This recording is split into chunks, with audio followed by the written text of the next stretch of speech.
ಅಕ್ರಮ ಬಾಂಗ್ಲಾದೇಶಿಗರಿಗೆ ಕರ್ನಾಟಕವೇ ಅಡಗುತಾಣ.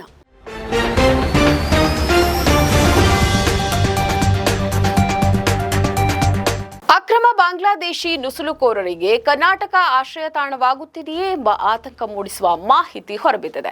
ರಾಜ್ಯದಲ್ಲಿ ಸುಮಾರು 20 ಲಕ್ಷ ಅಕ್ರಮ ಬಾಂಗ್ಲಾದೇಶಿ ವಲಸಿಗರು ನೆಲೆಸಿದ್ದಾರೆ ಅಂತ ಅಂದಾಜಿಸಲಾಗಿದ್ದು, ಇದು ಈಗ ಭಾರಿ ಚರ್ಚೆಗೆ ಕಾರಣವಾಗಿದೆ.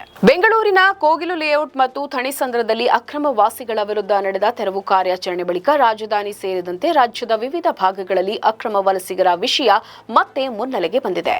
ವರದಿಗಳ ಪ್ರಕಾರ ಕರ್ನಾಟಕದಲ್ಲಿ ಸುಮಾರು 20 ಲಕ್ಷ ಬಾಂಗ್ಲಾದೇಶಿ ಪ್ರಜೆಗಳು ಅಕ್ರಮವಾಗಿ ವಾಸಿಸ್ತಾ ಇದ್ದಾರೆ. ಇವರಲ್ಲಿ 70% 80% ಮಂದಿ ಆಧಾರ್ ಕಾರ್ಡ್, ಮತದಾರ ಗುರುತಿನ ಚೀಟಿ ಸೇರಿದಂತೆ ಭಾರತೀಯ ದಾಖಲೆಗಳನ್ನು ಹೊಂದಿರುವುದು ಪತ್ತೆಯಾಗಿದೆ ಅಂತ ಅಧಿಕಾರಿಗಳು ಹೇಳಿದ್ದಾರೆ. ಕಳೆದ 20 ವರ್ಷಗಳಿಂದ ಬಾಂಗ್ಲಾದೇಶಿಗರು ಪಶ್ಚಿಮ ಬಂಗಾಳ ಗಡಿಯ ಮೂಲಕ ಭಾರತಕ್ಕೆ ನುಸುಳಿ ಅಲ್ಲಿಯೇ ಕೆಲವು ವರ್ಷ ನೆಲೆಸ್ತಾ ಇದ್ದಾರೆ. ನಂತರ ಸ್ಥಳೀಯ ರಾಜಕೀಯ ಸಂಪರ್ಕಗಳ ಮೂಲಕ ದಾಖಲೆಗಳನ್ನ ಪಡೆದು ಕೆಲಸ ಹಾಗೂ ಜೀವನೋಪಾಯಕ್ಕಾಗಿ ಕರ್ನಾಟಕ ಸೇರಿದಂತೆ ಇತರ ರಾಜ್ಯಗಳಿಗೆ ವಲಸೆ ಹೋಗ್ತಾ ಇದ್ದಾರೆ ಅಂತ ತನಿಖೆಯಿಂದ ತಿಳಿದು ಬಂದಿದೆ. ಕೆಲವು ಬಾಂಗ್ಲಾದೇಶಿಗರು ಪಶ್ಚಿಮ ಬಂಗಾಳದ ಮೂಲಕ ಭಾರತಕ್ಕೆ ಪ್ರವೇಶಿಸಿ ಮೊದಲು ನೇರವಾಗಿ ಬೆಂಗಳೂರು ಗಡಿಭಾಗಕ್ಕೆ ಬಂದು ನೆಲೆಸುತ್ತಾರೆ. ನಂತರ ನಕಲಿ ಅಥವಾ ಸ್ಥಳೀಯವಾಗಿ ಸೃಷ್ಟಿಸಿದ ಕೆಲವು ದಾಖಲೆಗಳನ್ನು ಬಳಸಿ ಪಕ್ಕದ ಜಿಲ್ಲೆಗಳಲ್ಲಿ ಕೆಲಸಕ್ಕೆ ಹೋಗುತ್ತಾರೆ ಎನ್ನಲಾಗಿದೆ. ಈ ರೀತಿಯಾಗಿ ಬೆಂಗಳೂರು ಮತ್ತು ಬೆಂಗಳೂರು ಗ್ರಾಮಾಂತರ ಭಾಗದಲ್ಲಿ ಸುಮಾರು 5 ರಿಂದ 6 ಲಕ್ಷ ಬಾಂಗ್ಲಾದೇಶಿಗರು ವಾಸಿಸುತ್ತಾ ಇದ್ದಾರೆ.